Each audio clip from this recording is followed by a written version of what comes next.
আলহামদুলিল্লাহ রাব্বিল আলামিন ওয়াসসালাতু ওয়াসসালামু আলা রাসূলিহিল কারীম ওয়া খাতামান নাবিয়্যিন নবিয়িনা মুহাম্মদ ওয়া আলা আলিহি ওয়া সাহবিহি আজমাইন।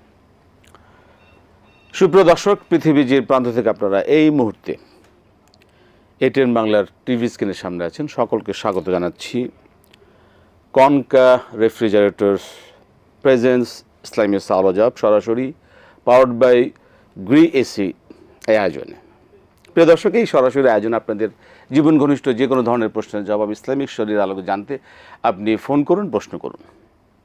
আমাদের টিভি স্ক্রিনে যে নাম্বারগুলো যাচ্ছে এই নাম্বারগুলো থেকে আপনারা সরাসরি আমাদেরকে ফোন করে আপনারা আপনাদের যে কোনো ধরনের জিজ্ঞাসা আপনারা কোরআন সুন্নাহর আলোকে এখান থেকে আমাদের ইসলামিক স্কলাররা আপনাদের প্রশ্নের জবাব প্রদান করবেন। আমি আছি আপনাদের সাথে কারি কেম ফিরোজ। শুভেচ্ছা জানিয়ে প্রথম বছরের প্রথম দিন আজকে শুভেচ্ছা জানিয়ে শুরু করছি আজকের আয়োজন। আমাদের সাথে আজ উপস্থিত আছেন শেখ শাহ ওয়ালিউল্লাহ হাফিজাহুল্লাহ। শেখ, আসসালামু আলাইকুম ওয়া রাহমাতুল্লাহি ওয়া বারাকাতুহু। আহলান সাহলান, মারহাবা বিকুম। বারাকাল্লাহু ফিকুম। সবার জন্য একটা দোয়া করি, এভাবে শুভেচ্ছা না। ইসলাম শুধু এমনি শুভেচ্ছা শুধু মুখের কথায় বিশ্বাস করে না। ইসলাম বলে যিনি স্রষ্টা তার কাছে দোয়া করতে। তো নতুন বছরের যে কোনো, এটা হিজরি হোক অথবা সৌর বৎসরের হিসাবেই হোক, যেটা খ্রিস্টীয় সন, আমরা রাসূলুল্লাহ সাল্লাল্লাহু আলাইহি ওয়াসাল্লামের শিখানো ভাষায় দোয়া করব, আল্লাহুম্মা আদখিলহু আলাইনা বিল আমনি ওয়াল ঈমান ওয়াস সালামাতি ওয়াল ইসলাম ওয়া রিদওয়ানিম মিনার রহমান ওয়া জিওয়াজিম মিনাশ শাইতান। আমাদের এই দোয়াটা মোয়াজ্জম যে বললেন, দোয়াটা আমরা সকলে মুখস্থ করবার চেষ্টা করব ইনশাআল্লাহ। আমাদের প্রোগ্রামটি এটিএন বাংলার যে ইসলামিক টিভি রয়েছে, যে ফেসবুক পেজ রয়েছে, সেখানে আপনারা পাবেন। এছাড়াও আমাদের যে ইউটিউব চ্যানেল রয়েছে, সেখান থেকে আপনারা অবশ্যই দোয়াটা শিখে এই দোয়া পড়ে আপনারা বছর শুরু করতে হবে ইনশাআল্লাহ। আল্লাহ পাক আমাদের কবুল করুন। অবশ্যই এই দোয়া ইনশাআল্লাহ আমরা শিখবো, পড়বো ইনশাআল্লাহ। মোহতারাম, আপনাকে স্বাগত। ইনশাআল্লাহ আমরা যাব সরাসরি আয়োজন। প্রিয় দর্শক, যে অনুরোধটা আমরা সবসময় করে থাকি আপনাদেরকে, যেটা খুবই গুরুত্বপূর্ণ, যখন আমাদের সাথে আপনারা কথা বলবেন টিভি সেটের ভলিউমটা কমিয়ে আপনারা অবশ্যই কথা বলবেন। আবারও আপনাদেরকে আন্তরিক মোবারকবাদ জানাচ্ছি। বছরের শুরুটা আমাদের যে আজকে থেকে যেটা শুরু, আল্লাহ পাক যেন সারাটি বছর আমাদের শান্তিময় কল্যাণময় জীবন দান করেন, আমাদেরকে ইবাদত। আমরা গত বছরে আমরা মোহতারাম একটু বিষয় দর্শকদের দৃষ্টি আকর্ষণ করার দরকার, যে আমরা গতকাল খুব আনন্দ করে অনেক দেখলাম যে সারা রাত প্রচুর আলোকসজ্জা হয়েছে। আসলে এই আলোকসজ্জাটা কিভাবে কি করছি, এই বিষয়গুলো আমাদের ভেবে দেখা দরকার। একটি বছর চলে গেল, সেখানে আমরা কি অর্জন করেছি, কি করে আমাদের অনুতপ্ত হওয়া দরকার ছিল, সেখানে উল্লাস আমরা কিভাবে করি। আল্লাহ পাক আমাদেরকে হেফাজত করুন, হেদায়েত দান করুন। মোহতারাম, আমরা শুরু করতে পারি আয়োজন ইনশাআল্লাহ। বিসমিল্লাহ। জি, কে আছেন দর্শক বলুন, আমরা আপনাদের প্রশ্ন নিচ্ছি। বিসমিল্লাহ। জি, আসসালামু আলাইকুম। ওয়ালাইকুম সালাম ওয়া রাহমাতুল্লাহ। ওয়ালাইকুম সালাম ওয়া রাহমাতুল্লাহি ওয়া বারাকাতুহু। হুজুর, আমি ঢাকা থেকে বলতেছি। আমার 3টা প্রশ্ন একটু। জি, বলুন। আমার প্রথম প্রশ্ন হইতেছে, আমার সংসারের মধ্যে মানে আলাদা আলাদা থাকি, কিন্তু আমার আমার শাশুড়ি বা অন্য আত্মীয় স্বজন কেউ যদি আমাকে কোনো কথা বলে, আমি যদি সেটার উত্তর না দিই, চুপচাপ থাকি, তাহলে কি এটা সবরের অন্তর্ভুক্ত হবে কিনা? এইটা একটা প্রশ্ন। আর দ্বিতীয় প্রশ্ন হইতেছে, হুজুর, আমরা 2 বোন। আমার বড় বোন মারা গেছে, 9 বছর হয়ে গেছে, কিন্তু আমার বোনের বিয়ে শাদী হয় নাই। এখন আমি যদি আমার বোনের জন্য দোয়া করি, তাহলে কি এটা পৌঁছাবে তাড়াতাড়ি, না আমার মায়ের দোয়াটা বেশি কাজে লাগবে? কার? আমি আর আমার মা এই 2 জনই আছি। আর আমার বোনের সম্পদটা কিভাবে বন্টন হবে? আমি পাবো না অন্য কেউ পাবে? আমি আর আমার মাই আছি শুধু। এই আরেকটা প্রশ্ন।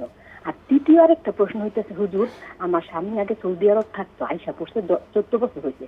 আগে আমাদের অনেক টাকা পয়সা দিত, এখন বেশি দিতে পারে না। এই আমার মনে করেন সংসারের পিছনে যদি আমি বাচ্চাদের পিছনে আমি খরচ করি, ওইটা বেশি সব হইব, অন্য দান খয়রাত করলে বেশি সব হইব? এটা আরেকটা প্রশ্ন। হুজুর, বুঝতে পারছেন একটু? জি, বুঝতে পেরেছি। আপনি সংসারে খরচ আসসালামু আলাইকুম। করবেন। আর হুজুরের অনেক ধন্যবাদ। আমি যদি বাইরে থাকি, ইনশাআল্লাহ হুজুরের সাথে একবার দেখা করব। আমি গেছিলাম সুবহানবাগ মসজিদে, একবার কিছু দেখা হয় নাই। জি, ইনশাআল্লাহ। জি, হুজুরের হুজুর অনুষ্ঠানটা হুজুর থাকেন জুমার দিন ইনশাআল্লাহ। আপনি জুমার দিন হুজুর আমার জন্য একটু দোয়া করতে বলবেন। জি হুজুর, আপনি একটু দোয়া করতে হবে, দোয়া চেয়েছেন ইনশাআল্লাহ। ধন্যবাদ। জি হুজুর, শুনছেন, ইনশাআল্লাহ দোয়া করবে। সকলের জন্য দোয়া হয়। আমাদের এই অনুষ্ঠানের একটি বড় অংশই যারা অংশগ্রহণ থাকে সবসময় দোয়া অব্যাহত রয়েছে। মোহতারাম, ইনশাআল্লাহ আমরা অনুষ্ঠানে যেতে পারি। জি, আলহামদুলিল্লাহ ওয়াসসালাতু ওয়াসসালামু আলা রাসূলিল্লাহ ওয়া বা'দ। আকুল ওয়া বিল্লাহি তৌফিক। প্রথম প্রশ্ন, যে পরিবারে থাকতে গিয়ে, অর্থাৎ তিনি যেভাবে বললেন শাশুড়ি অথবা যা বা আরও অন্যরা যদি কাউকে কোনো কথাবার্তা বলে অন্যায়ভাবে, তাইলে এই ক্ষেত্রে মুখে আবার উত্তর দিতে গেলে ঝগড়া শুরু হতে পারে, প্রলম্বিত হবে। এটা না করে যদি কেউ নীরব থাকে তাহলে কেবল সবরই হবে না, বরং বিশ্বনবী মুহাম্মদুর রাসূলুল্লাহ সাল্লাল্লাহু তাআলা আলাইহি সাল্লাম বলেছেন, যদি কেউ কাউকে অন্যায়ভাবে দোষারোপ করে অথবা অপবাদ দেয় অথবা গালিগালাজ করে, আর যাকে এগুলা করা হচ্ছে সে যতক্ষণ নীরব থাকে ততক্ষণ আল্লাহর ফেরেশতারা ওই মিথ্যা কথা যিনি বলছেন অথবা যিনি অন্যায় রাগ ঝাড়াচ্ছেন অথবা অন্যায়ভাবে অপবাদ দিচ্ছেন তার বিরুদ্ধে আল্লাহর কাছে বদদুয়া করে। শুধু তাই না, তার কথাগুলো ধরে ধরে তার উপরে ফেলে দেয়। কিন্তু যখন সে প্রতিবাদ শুরু করে তখন ফেরেশতারা এই কাজটা করেন না। সুতরাং সবর তো অবশ্যই হবে, শুধু তাই না, আল্লাহর ফেরেশতারা অন্যায়ের প্রতিবাদ করে। আর জেনে রাখা উচিত, আল্লাহ তাআলার ফেরেশতা যে ব্যক্তির কথা তার মুখে ছুঁড়ে দেয় অথবা তার বিরুদ্ধে আল্লাহ তাআলার কাছে অন্যায়ের প্রতিবাদ করে, অবশ্যই সে দুর্ভাগা, সৌভাগ্য তার হতে পারে না। সুতরাং আল্লাহ তাআলা আপনাকে তৌফিক দিন, এবং আপনার মাধ্যমে আমাদের অনেক মা বোনরা আছে বিবাহিত জীবনে, সংসারে, শাশুড়ি, অনেক শাশুড়ি আলহামদুলিল্লাহ ভালো, অনেক আছে আবার দাজ্জালের মতো, একেবারে আল্লাহ মাফ করুক, মানে একেবারে কত জাতের দুষ্টামি যে করে শাশুড়ি তার বউয়ের সাথে, আবার অনেক সময় বউরাও দুষ্টামি করে শাশুড়ির সাথে, আবার যা অথবা স্বামীর ভাই বোন বিভিন্নভাবে। তো এগুলা থেকে আল্লাহ তাআলা আমাদের হেফাজত করুন। প্রত্যেকের অধিকার নিশ্চিত থাকবে, কেউ কারো প্রতি জুলুম করবে না। আর যদি কেউ অন্যায়ভাবে জুলুম করতে চায়, প্রতিবাদ এমনভাবে করতে হবে যাতে ঝগড়া তৈরি না হয়, ফাসাদ তৈরি না হয়, লোকজন চিৎকার শুনে মানুষজন কষ্ট না পায় অথবা মানুষজন বদনাম না বলে। এই জন্যে যতটা সম্ভব ঢেকে রেখে অন্যের অপবাদ অন্যায়ের জন্যে ঠান্ডা মাথায় বলতে হবে যখন ঝগড়া থেমে যায়। ঝগড়াকে প্রলম্বিত করা যাবে না। কার দোয়া উত্তম হবে, মা না বোন দোয়া করলে? অবশ্যই মায়ের দোয়া অগ্রগণ্য, তবে বোনের দোয়াও কাজে লাগবে। যতই আত্মীয় স্বজন যারাই উত্তরাধিকারী, তাদের দোয়াটা সরাসরি আল্লাহ তাআলার কাছে দ্রুত পৌঁছায় এবং আল্লাহ কবুল করেন যখন দোয়ার মতোই হয়। আবারও বলছি, মা বাবা সহ যারা ব্যক্তির উত্তরাধিকারী হয়, যেমন আপনার বোন বেঁচে নাই, তার উত্তরাধিকারী আপনার মা, আপনি, তো যারা উত্তরাধিকারী তাদের দোয়া আল্লাহ তাআলা কবুল করেন, কারণ তারা হার্ট থেকে, হৃদয় থেকে, আত্মা থেকে দোয়া করে, মনের কথাটাই আল্লাহ তাআলার কাছে পৌঁছায়। জি, আমরা একটা প্রশ্ন নেব। দর্শক বলুন। সালামু আলাইকুম। সালামু আলাইকুম। দুঃখিত, আমরা যে প্রশ্ন ছিলাম। জি, আসসালামু আলাইকুম। ওয়ালাইকুম আসসালাম ওয়া রাহমাতুল্লাহি ওয়া বারাকাতুহু। প্রশ্ন করতেছি। বলুন। হ্যাঁ, প্রশ্ন করব। বলুন, শুনছি। আমি রাতে ঘুমানোর সময় মোজা পরে থাকতে পারি না, মোজা খুলেছি, আবার যখন উঠি মোজা পায়ে দিয়ে বাথরুমে যাই বা উজুতে যাই, এতে মোজা মুছে করে অসুবিধা আছে কিনা? ঠিক আছে, ধন্যবাদ। আচ্ছা, আসসালামু জি, আলাইকুম। অত্যন্ত গুরুত্বপূর্ণ মাসালা। জি, বোনের সন্তান সন্ততি ছিল না, বিয়ে হয়নি, তার সম্পদ কি হবে, বন্টন হবে? মারা গেছেন। আসলে যে মহিলা তার কোনো সন্তান নাই অথবা তার বাবা বেঁচে নাই, তার মা মানে আছেন। মা আছেন বোন আছেন। আর বোন আছেন, তাইলে তার সম্পত্তি তার ভাই বোন যেহেতু নাই, তাই তার আপন চাচা মামা তারা পাবে। তবে প্রথম উত্তরাধিকারী মা, তারপরে বোন, তারপরে অবশিষ্ট অংশ। এবং এই ক্ষেত্রে আমাদের নির্দেশনা হলো যে বাংলাদেশে আলহামদুলিল্লাহ সরকারিভাবে উত্তরাধিকার আইনটা কায়েম আছে। এই ক্ষেত্রে আপন চাচা তারা পাবে, চাচা না থাকলে চাচাতো ভাই বোন তারা পাবে। বাংলাদেশে সরকারিভাবে উত্তরাধিকার আইনটা কায়েম আছে। এই ক্ষেত্রে আদালতে চর্চা করেন এমন একজন দেওয়ানি মামলায় এক্সপার্ট, একজন অ্যাডভোকেটের পরামর্শ নিলে তিনি কাগজে লিখে দেবেন, শরিয়া যা বলে তিনিও তাই বলবেন। রাইট, কোরআন অনুসারে। সংসারের জন্য টাকা খরচ বেশি উত্তম প্রয়োজনে, নাকি না দান করাটা উত্তম হবে, কোনটা? না, সংসারের জন্য খরচ করাটাই অতি উত্তম। কারণ এতে দানের সওয়াবও হবে আর পরিবারের হকও আদায় হবে। এই জন্য রাসূলুল্লাহ সাল্লাল্লাহু তাআলা আলাইহি ওয়াসাল্লাম বলেছেন, ব্যক্তি যখন হালাল উপার্জন করে আর পরিবারের জন্য খরচ করে, এটা তার জন্য যেমন বাধ্যতামূলক, আবার তার জন্য দানের সওয়াবও হয়। সুতরাং দান করবে ব্যক্তি, পরিবারের মৌলিক প্রয়োজন পূর্ণ করে দান করবে।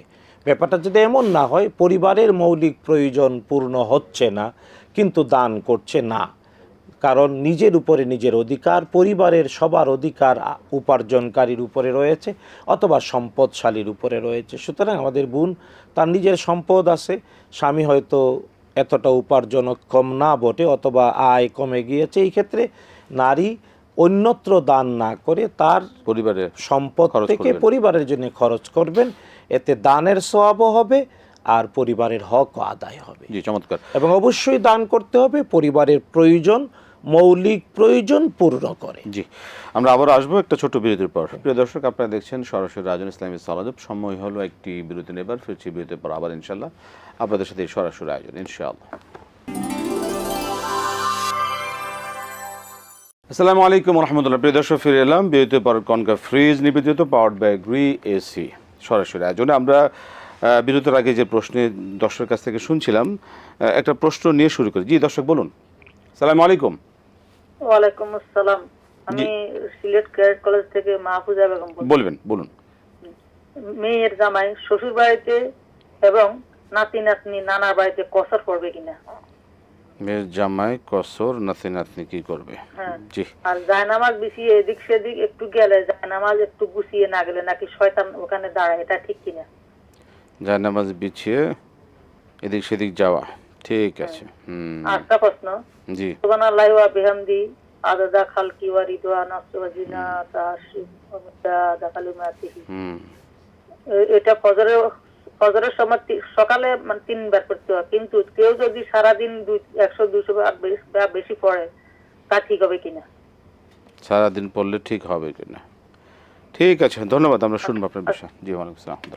মোহতারাম, ঘুমে যদি কেউ মোজা মাসে করে ঘুম থেকে ঘুমের সময় যদি খুলে রাখে আবার পরে, এটা কি তার মাসে কন্টিনিউ থাকবে কিনা?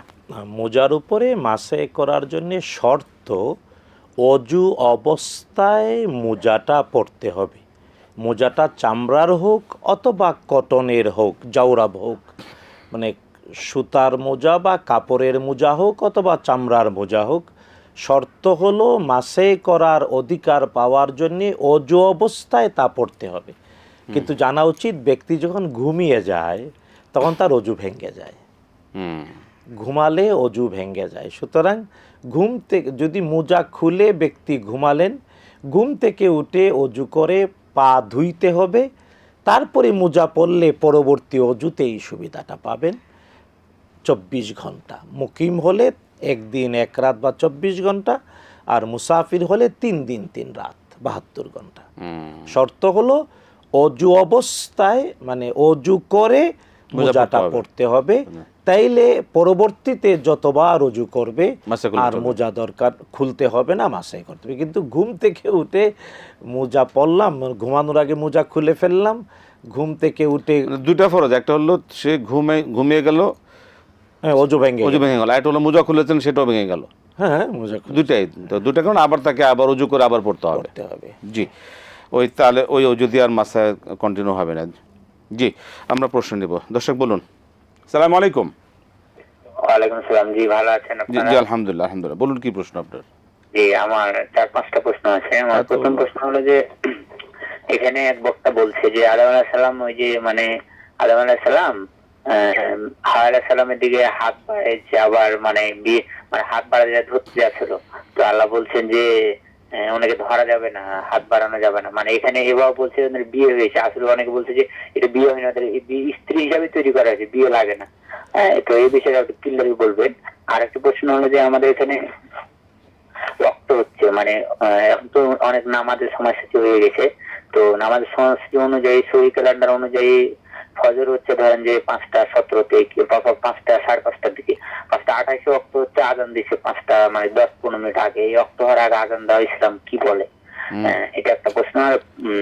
আর প্রশ্ন হলো যে, সালাতের মধ্যে আমরা তারাবি ছাড়া তাহাজ্জুদ একই সালাত কিনা, নাকি তারাবি পড়েছে তাহাজ্জুদও পড়েছে, এরকম কোনো প্রমাণ আছে কিনা, নবীজি আমাদের এরকম করেছে কিনা? অনেক ধন্যবাদ। আজকে আর নিতে পারবো না, আজকে অনেকে লাইনে আছে, ধন্যবাদ। আপনি আবার ট্রাই করবেন। অনেক ধন্যবাদ আপনাকে। জি মোহতারাম, আরেকটা প্রশ্ন, দর্শক অনেক আজকে। জি আসসালামু আলাইকুম প্রিয় দর্শক। ওয়ালাইকুম আসসালাম ওয়া রাহমাতুল্লাহ। জি আরিফ সাহেব বলুন, কি প্রশ্ন?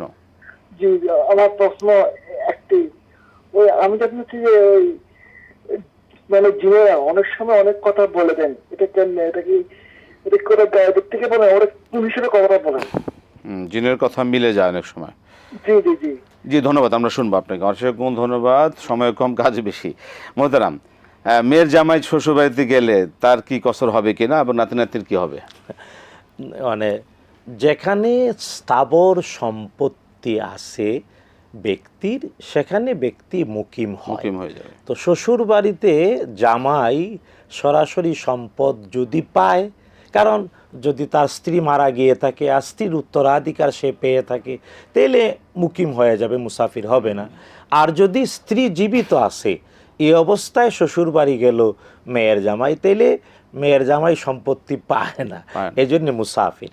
ঠিক এমনি নাতি নাতনিরাও মা যতক্ষণ বেঁচে আছে ততক্ষণ নানার বাড়ি গেলে ওরা মুসাফিরি, মুকিম না, কারণ ওরা ডাইরেক্ট সম্পত্তির মালিক না। কিন্তু মানে ভবিষ্যতে পাওয়ার আশা থাকবে, এরকম কিছু থাকলে যদি ওই ভবিষ্যতে শ্বশুর দিবে, বউ যদি কখনো যখন দেয়, পাবে তখন এর আগে আর সুযোগ মুকিম নেই। হবে। আমি তাই করেছি, আমার একটা সফর ছিল শ্বশুর বাড়িতে, আমি কসরে পড়েছি, কিন্তু মানে আল্লাহ তাআলা আপনার বেগম সাহেবকে সুস্থতার সাথে আমিন, আমিন। দীর্ঘ জীবনে না, আল্লাহ সেটাই। তাআলা কবুল করুন। আপনি মানে একটু- স্ত্রী জীবিত অবস্থা দান করে দেয়, শ্বশুর জীবিত অবস্থায় আমার জামাকে দিয়ে দিলাম, এরকম কিছু থাকবে যদি না, হইলে, যদি এই জন্য সম্পদ আগে হলে, বললাম, সম্পদের শর্ত। জি জি এই জন্য বললাম স্থাবর সম্পত্তি যদি থাকে তাহলে মুকিম হবে, মুসাফির হবে না। আর যদি স্থাবর সম্পত্তি না থাকে, কেবল উত্তরাধিকার পাওয়ার শর্ত স্ত্রীর অবর্তমান, তাইলে হবে ব্যক্তি মুকিম, আর না হয় তো মুসাফিরি। আর শ্বশুর বাড়িতে গিয়ে যদি জামাই জমি টমি কিনেন তাহলে? না, বললাম তো, এই জন্য আগে বলেছি, সম্পদ হয়ে গেলে তাহলে সম্পদ হয়ে গেলে তাহলে ওটা তার, হ্যাঁ তাহলে কসর আর থাকবে না। হবে না। জায়নামাজ বিছিয়ে এদিক সেদিক গেলে শয়তান এসে দাঁড়ায়, এর কথার কি ভিত্তি আছে? না, ব্যাপারটা হলো এটা কেবলই প্রচলিত কথা, কিন্তু জায়নামাজ মানে যেহেতু আমরা নামাজের মুসাল্লা বলি, মুসাল্লা, সুতরাং এটাকে হেফাজত করা, সংরক্ষণ করা ভালো। মানে উঠে গেলাম কোথাও, তাহলে একটু সংরক্ষিত, কারণ নাইলে অনেক পশু পাখি, বাচ্চারা পাড়ায় অনেক সময় খালি পায়। সতর্কতার জন্য, মর্যাদার জন্য এটাকে সংরক্ষণ করা। আর শয়তান দাঁড়ায়, আরে শয়তান তো মানে দুই নামাজের মাঝখানে ফাঁক থাকলেও দাঁড়ায়। এই জন্য আউযু বিল্লাহি মিনাশ শাইতানির রাজিম পড়লেও বুলেট মারা হয়, চলে যায়। আমরা আবারও আসবে, একটা বিরতির সময় হলো। প্রিয় দর্শক, আপনারা দেখছেন কনকা ফ্রিজ নিবেদিত পাওয়ার্ড বাই গ্রি এসি। আমরা আবারও আসছি বিরতির পর আপনাদের সাথে সরাসরি আয়োজনে, আমাদের সাথে থাকবেন ইনশাআল্লাহ। আসসালামু আলাইকুম ওয়া রাহমাতুল্লাহি ওয়া বারাকাতুহু। প্রিয় দর্শক, ফিরে এলাম বিরতির পর Konka refrigerator powered by Gree AC সরাসরি আয়োজনে। আমরা বিরতির আগে যে প্রশ্নটা ছিলাম, আদম যে সুবহানাল্লাহ বিহামদি আদাদা খালকি, এই যে তাসবিহটা, এই যে জিকিরটা, এটা কি সারাদিন করা যাবে? কোনো সমস্যা নাই, বরং রাসূলুল্লাহ সাল্লাল্লাহু তাআলা আলাইহি ওয়াসাল্লাম আমাদের এক মা উম্মুল মুমিনিনকে দীর্ঘ সময় তাসবিহ পড়তেছেন দেখে তিনি বলেছিলেন, তুমি কৌশল অবলম্বন করে জিকির করো, তাই বলো সুবহানাল্লাহি ওয়া বিহামদিহি আদাদা খালকিহি ওয়া রিদা নাফসিহি ওয়া জিনাতা আরশিহি ওয়া মিদাদা কালিমাতিহি। তো এটা ব্যক্তি সকাল থেকে নিয়ে সারাদিন যখন ইচ্ছা পড়তে পারে, অসুবিধা নেই। তবে রাসূলুল্লাহ সাল্লাল্লাহু আলাইহি ওয়াসাল্লাম কৌশল শিখিয়েছেন, এই জন্যে আমাদের উম্মুল মুমিনিনকে তিনি দীর্ঘ সময় তাসবিহ পড়ছিলেন। রাসূল বলে, এত দীর্ঘ সময় তুমি যা পড়ছো একবার বললে কাবান হয়ে যায়। সুবহানাল্লাহ। আদম আলাইহিস সালাম, হাওয়া আলাইহিস সালাম, এই বিয়ে সম্পর্কে আল্লাহর পক্ষ থেকে স্ত্রী হিসেবে সৃষ্টি করা হয়েছে না তার বিয়ে হয়েছিল?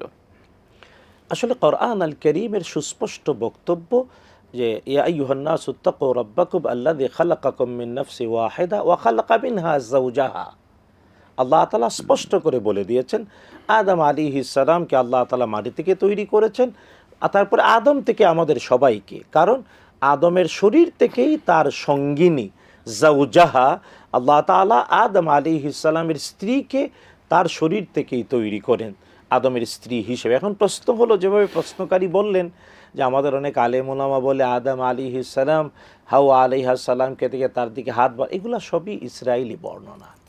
এগুলা বলাও উচিত না, বিশ্বাস করা উচিত না। জানা উচিত আল্লাহ তাআলা আদম আলাইহিসসালাম এবং হাওয়া আলাইহিমুসসালামকে পরস্পর দুইজনকে একজন করে, একজন থেকেই দুইজন, মূলত একজন আদম, তার থেকেই তার স্ত্রী, এই জন্যে স্ত্রী হিসেবেই তাকে তৈরি করেছেন। ইয়েস, বিবাহের আনুষ্ঠানিকতা যা, এটা আল্লাহ তাআলাই পরিচয় করিয়েছেন। আল্লাহ তাআলাই জান্নাতে আদম এবং হাওয়া আলাইহিমুসসালামের মধ্যে সম্পর্ক করিয়ে দিয়েছেন।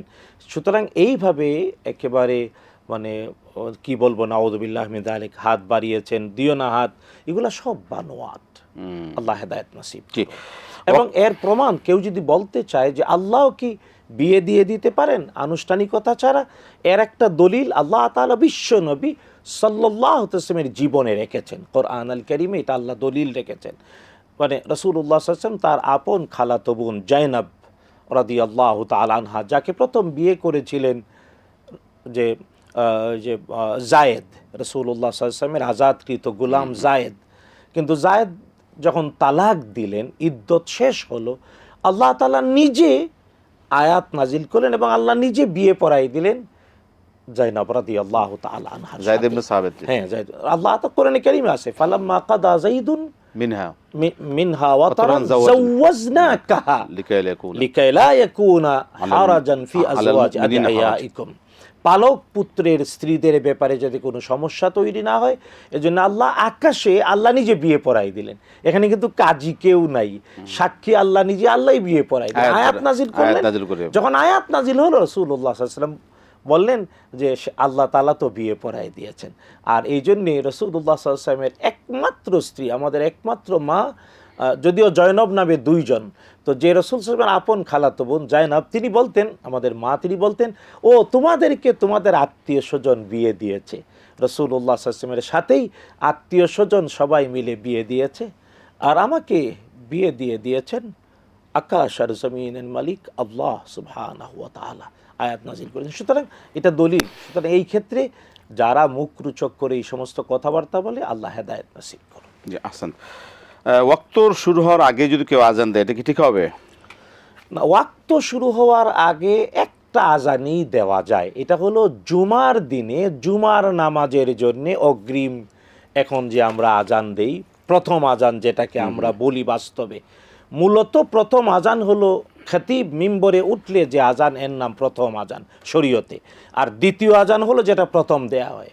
তো পৃথিবীর অনেক জায়গায় মানে জুমার ওয়াক্ত হওয়ার, জুমা মানে জোহরের ওয়াক্ত হওয়ার আগে আজানটা দেয়া হয়। একটা আজানই ওয়াক্ত ছাড়া দেয়া যায়, এটা হলো জুমার দিনে জুমার নামাজের জন্যে দ্বিতীয় আজান, যেটা এখন প্রথমে দেয়া হয়। এছাড়া 5 ওয়াক্ত সালাতের আজান অবশ্যই ওয়াক্ত হওয়ার পরে দিতে হবে। ওয়াক্ত হওয়ার আগে আজান দিলে নামাজের জন্য আজান হলো না, মুসিবত থেকে মুক্তির জন্য হলো, আগুন দেখলে অথবা ভূমিকম্প হলে আজান, এগুলা হতে পারে, কিন্তু ওয়াক্ত হওয়ার পরেই আজান হতে হবে। জি, তারাবি তাহাজ্জুদ কি একই জিনিস? এটা নিয়ে অনেক বিতর্ক। মৌলিক কথা হলো, কেউ যদি তারাবি পড়ে, সে তাহাজ্জুদও পড়তে পারে। তাহাজ্জুদ যিনি পড়েন, তিনি সে প্রথম রাতে তারাবিও পড়তে পারেন। তারাবি মানে হলো এশার পরে রাতের প্রথম দিকে, আর তাহাজ্জুদ হলো রাতের শেষ দিকে। সুতরাং সময়ও দুইটা আলাদা, তবে অধিকার আছে। কেউ যদি তারাবি পড়েন, তাহাজ্জুদ না পড়লেও চলবে, কিয়ামুল লাইলের সওয়াব পাবে। আর যদি কেউ তারাবি পড়লেন না, তাহাজ্জুদ পড়লেন, তাইলেও সে কিয়ামুল লাইলের সওয়াব পাবে। অধিকার আছে যে কোনো একটা পড়ার, কিন্তু দুইটা যদি পড়ে কোনো অপরাধ নাই, কোনো অপরাধ নাই, কোনো অপরাধ নাই। তাই ওই তারাবি এবং তাহাজ্জুদ একই নামাজ, এভাবে বলা, ইয়েস, কিয়ামুল লাইল নাম হিসেবে একই, কিন্তু তারাবি নাম একটা, তাহাজ্জুদ নাম আরেকটা, কিন্তু কিয়ামুল লাইল হিসেবে দুইটাকে অ্যাড্রেস করে, সময় দুইটাই রাতে, এবং দুইটা একটা প্রথম ভাগে, তারাবিটা প্রথম ভাগে, তাহাজ্জুদটা শেষ ভাগে। এটা উত্তম, এটা উত্তম। আহসান, আমরা শেষ প্রশ্নের দিকে আসতে পারি। জিনের যে কথা, অনেক সময় যারা জিনের তদবির করেন, জিনের কথাতে বিভিন্ন কথা বলে, অনেক সময় এগুলি মিলে যায়। আসলে এর উপর বিশ্বাস করা, রাখা এবং এই তদবির করা আসলে শরীয়ত কি বলে? না, প্রথম হলো আল্লাহ তাআলা কোরআন আল কারীমে জানিয়ে দিয়েছেন, আমরা প্রত্যেক মানুষ, আদমের প্রত্যেক সন্তানের সাথে একজন জিন আছে, তাকে বলে কারিনা। প্রত্যেক আদম সন্তানের সাথে একজন করে জিন আছে, তার নাম হলো কারিনা। তো এই কারিনা যে যেমন আমি, আমার সাথে আমার একজন আছে আমার সঙ্গী, রাসূলুল্লাহ সাল্লাল্লাহু আলাইহি ওয়াসাল্লামের সাথেও একজন ছিল। সাহাবায়ে কেরাম প্রশ্ন করেছেন, ইয়া রাসূলুল্লাহ সাল্লাল্লাহু আলাইহি ওয়াসাল্লাম, আপনার কারিনার খবর কি? নবীজি বলেছেন, ও তো ঈমান এনে মুসলিম হয়ে গিয়েছে, আলহামদুলিল্লাহ। কিন্তু এছাড়া অন্য অনেকের সাথেই হয়তো ভালো না থেকে দুষ্টও থাকে, আমাদেরটা কি অবস্থা কে জানে, ওইটা খোঁজ নিতে হবে আর কি। তো কারিনা যে একজন জিন প্রত্যেকের সাথে আছে। তো আসলে জিনকে দিয়ে যারা তদবির করে, ওরা জিন পাঠায় ওই জিনের কাছে যে আপনার সাথে আছে, মানে তার জিন টু কাছে। জিন কানেকশন, জিন টু জিন কানেকশন। আচ্ছা, আচ্ছা, আচ্ছা। এই জন্যে ওই জিন এসে জিজ্ঞেস করে কোথায় আসার খেয়েছিল, কোথায় বিপদে পড়েছিল, ওর কাছে রেকর্ড আছে তো সব। ওর সাথে দেখে তো সব, বুঝতে পারছি। দেখে তো সব। এই জন্যে একান্ত গোপন যদি রাখতে হয় কোনো সময়, এই জন্য তখন আউযু বিল্লাহি মিনাশ শাইতানির রাজিম বিসমিল্লাহির রহমানির রহিম পড়তে হয়। বিসমিল্লাহ পড়লে ওই কারিনার চুকে পর্দা পড়ে যায়, কানে বধির হয়ে যায়, শুনে না। এই জন্য যে কোনো কাজ বিসমিল্লাহ করে যদি কেউ করে, তাইলে আর কারিনা বলে না, দেখে না। আর নাইলে বিসমিল্লাহ না বললে সব জায়গায় ওর সাথে থাকে। এই জন্য ওই জিন এসে কারিনার কাছ থেকে জিজ্ঞেস করে ওর কাছ থেকে সংবাদ নিয়ে তারপরে কয়ে দেয়। এই জন্য মিলে যায়। মূলত অ্যাডভান্স কিছুই বলতে পারে না জিনেরা যে অ্যাডভান্স জানে না, গায়েব জানে না, কোরআনের দলিল দিয়েছে। আল্লাহ সুবহানাহু ওয়া তাআলা সুলাইমান আলাইহিস সালামের গল্প শুনিয়েছেন। সুলাইমান আলাইহিস সালাম, তার রাজত্ব ছিল পৃথিবীর তাবৎ সৃষ্টি তার নির্দেশ মানত। তো তিনি জিনদেরকে আদেশ করলেন বাইতুল মাকদাস তৈরি করতে, যে বাইতুল মুকাদ্দাস আজ বেসমেন্টে মাটির নিচে পড়ে আছে ফিলিস্তিনে। বিশাল পাথর কেটে কেটে বাইতুল মুকাদ্দাস তৈরি করা জিনরা করছে। সুলাইমান আলাইহিস সালাম তিনি মেহরাবের মধ্যে, গ্লাসের তৈরি মেহরাবের মধ্যে দাঁড়িয়ে আছেন। এরই মধ্যে মালাকুল মউত তার প্রাণ দেহ থেকে আলাদা করে নিয়েছে। তিনি লাঠির উপর ভর দিয়ে দাঁড়িয়ে আছেন, কিন্তু লাঠি নিচে উই পোকা খেয়ে ফেলল। তো উই পোকা লাঠি খেয়ে ফেলেছে। যখন লাঠি আর সুলাইমান আলাইহিস সালামের পবিত্র দেহের ওজন আটকে রাখতে পারল না, তখন একদিন সুলাইমান আলাইহিস সালাম পড়ে গেলেন। জিনরা, আল্লাহ বলছেন যে যদি জিনরা গায়েব জানতো, মা লাবিসু ফি আযাবিন মুহিন, তাইলে এই কঠিন কাজে ওরা থাকতো না। কারণ সুলাইমান আলাইহিস সালাম মরে গিয়েছেন, এটা কেবল ওই যে দাব্বাতুল আরদে তাকুলু মিন সাআতি, কোরআন কারীমের আয়াত, যে ওই পোকা, মাটির ওই পোকা খেয়ে ফেললো লাঠি। সুলাইমান আলাইহিস সালাম পড়ে গেলেন, আর সুলাইমান সালাম বেঁচেই নাই।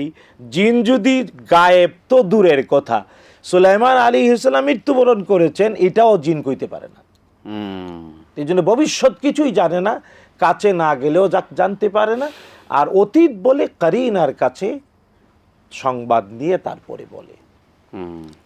জিনের তদবিরকে অনেকে করেন, এটার ক্ষেত্রে আসলে শরীয়ত ব্যাখ্যাটা কি? ব্যাপারটা এখানে একটা জিনিস জানা উচিত, জিনরা এই পৃথিবীতে দ্বিতীয় শ্রেণীর নাগরিক।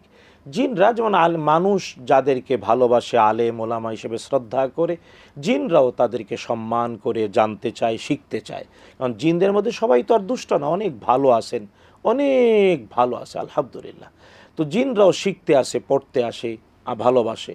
কিন্তু জিনদের তদবির করা এটা সুন্নাহর খেলাফ। ওদেরকে ওদের মতো বাঁচতে দিতে হবে, ওদেরকে দিয়ে কোনো উপকার নেই। কারণ ওরা তো ভবিষ্যৎ বলতে পারে না। ওরা কেবল ওই একটা জিনিস যেটা মানুষ নিজেই কথা বলতে পারে, ওই কারিনার কাছে খোঁজ নিয়ে জিন বলতে পারে পিছনে, এই বিষয়গুলি করে, এর বাহিরে আর কিছুই নাই। সুতরাং জিনদেরকে ব্যবহার না করা উচিত।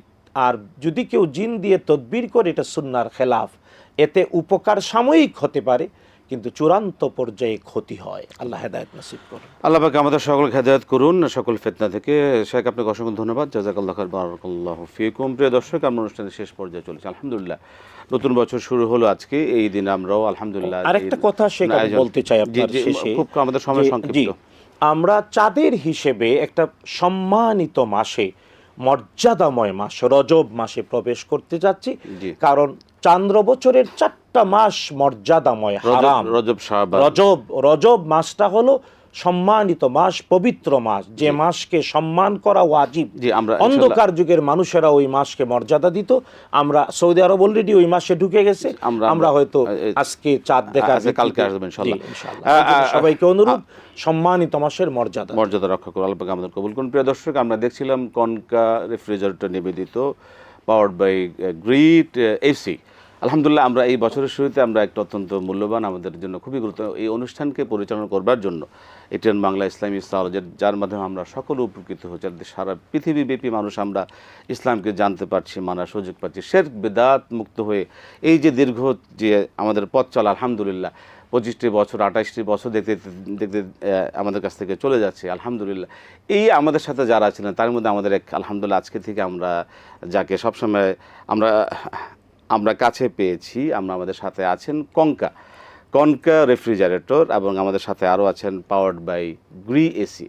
আমাদের আল্লাহ পাক তাদেরকে কবুল করুন, তাদের খেদমতকে কবুল করুন, তাদের মাধ্যমে সারা পৃথিবীব্যাপী এই যে আমাদের কোরআনের দিনের খেদমত হচ্ছে, ইসলামের খেদমত হচ্ছে, এর জাযা খের আল্লাহ পাক সকলকে দান করুন, এবং এর দ্বারা আমরা সকলে উপকৃত হতে পারি, এবং কনকায় যেন আমাদের সকলে, আমাদের জীবন ঘনিষ্ঠ সকলকে আমরা গ্রহণ করতে পারি। আল্লাহ পাক আমাদেরকে কবুল করুন।